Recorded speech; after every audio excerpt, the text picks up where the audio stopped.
Hi friends, welcome back to our channel మన army life. అందరూ ఎలా ఉన్నారండి? నేనైతే చాలా బాగున్నానండి. ఎవరైనా మన ఛానల్ని కొత్తగా చూస్తుంటే ప్లీజ్ అండి సబ్స్క్రైబ్ చేసుకోండి. ఫ్రెండ్స్, ఇవాళ మీతో ఒక విషయం షేర్ చేయాలనుకుంటున్నాను. అదేంటంటే, మన దేశానికి రక్షణగా ఉన్న ఆర్మీ జవాన్లు ఎక్కడ ఉన్నా సరే, అది మంచు పర్వతాల్లోనైనా లేక ఎండల్లోనైనా ప్రతి వనరుని జాగ్రత్తగా ఉపయోగిస్తారండి. వారికి ఒక్క చుక్క నీరు కూడా బంగారంలా అనిపిస్తుందండి. ఫ్రెండ్స్, మనం కూడా రిసోర్సెస్ని కాపాడితే అది దేశానికి చిన్న సాయం చేసిన వాళ్ళం అవుతామండి.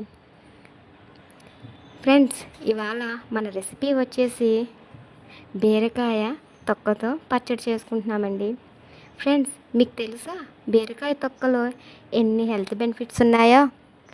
బీరకాయ తొక్కలో ఫైబర్ రిచ్ ఉండటం వలన జీర్ణక్రియ బాగా జరుగుతుంది, మలబద్ధకం తగ్గుతుంది.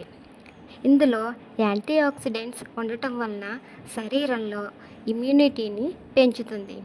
ఇది లో క్యాలరీ ఫుడ్ అండి.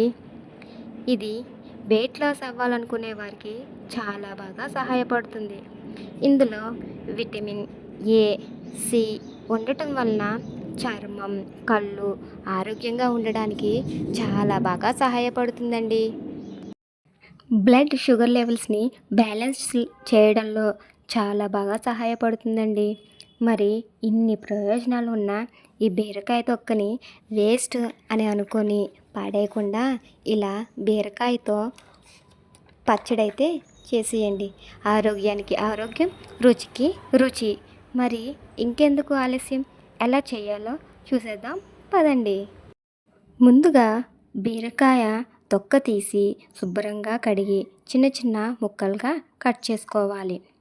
స్టవ్ ఆన్ చేసి ఒక ప్యాన్ పెట్టి 2 టేబుల్ స్పూన్లు ఆయిల్ వేసి కొంచెం పల్లీలు, కొంచెం మినపప్పు, కొంచెం పచ్చిశనగపప్పు వేసి దోరగా వేయించుకోవాలి. ఇవి వేగిన తర్వాత 6 నుండి 7 పచ్చిమిర్చి వేసి వేయించుకోవాలి. ఇందులో 1 ఇంచు అల్లం ముక్క, 1 చిన్న టీ స్పూను జీలకర్ర వేసి వేయించుకోవాలి.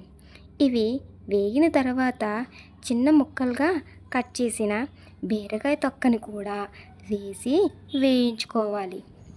ఇవి బాగా వేగిన తర్వాత చిన్న నిమ్మకాయ సైజ్ అంతా చింతపండు, చిటికెడు పసుపు వేసుకొని వేయించుకోవాలి. ఇలా 1 నిమిషం వేయించుకున్న తర్వాత స్టవ్ ఆఫ్ చేసి ఇలా వేయించిన మిశ్రమాన్ని చల్లారబెట్టుకోవాలి. ఇలా చల్లారిన మిశ్రమాన్ని ఒక మిక్సీ జార్లో వేసుకొని మెత్తని ఫైన్ పేస్ట్లా చేసుకోవాలి. ఇప్పుడు ఒక చిన్న కడాయి పెట్టుకొని 1 టేబుల్ స్పూన్ ఆయిల్ వేసుకొని ఎండుమిర్చి, ఆవాలు, జీలకర్ర, కరివేపాకు, చిటికెడు ఇంగువ వేసుకొని బాగా దోరగా వేయించుకోవాలి. ఇలా వేగిన పోపుని రెడీ చేసిన పచ్చడిలో వేసుకుంటే రెడీ అయిపోయినట్టేనండి మన బీరకాయ తొక్క పచ్చడి. ఎంత రుచిగా ఉంటుందో!